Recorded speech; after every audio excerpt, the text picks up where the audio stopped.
One of the prevailing myths relates to language development, that language development is an issue that we just worry about with young kids.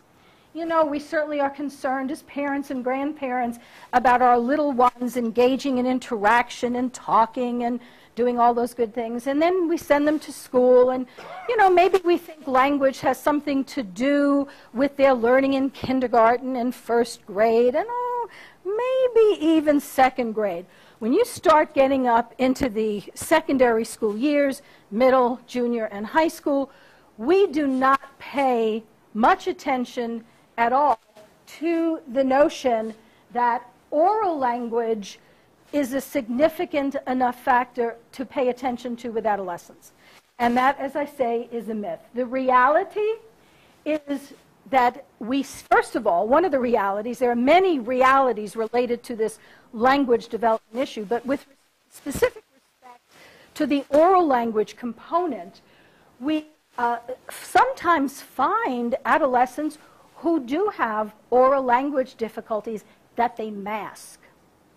And interestingly enough, what they do is they project a very sometimes suave persona of someone who interacts using one-liners, you know, and they are really not very good at using language orally if push came to shove. So they're okay, like with social chit-chat at the basketball game, or you know, with their friends in the hall, changing books in their lockers and all that sort of thing. But they may actually appear okay. And what teachers often say about these kinds of students is, not only does this kid not have a language problem, but I cannot get him to shut up. Okay, and part of what I call that, this is not written in the research literature, I call that running at the mouth. You know, just to sort of keep on talking. And sometimes I think it's a way to keep people from asking them things that they can't answer.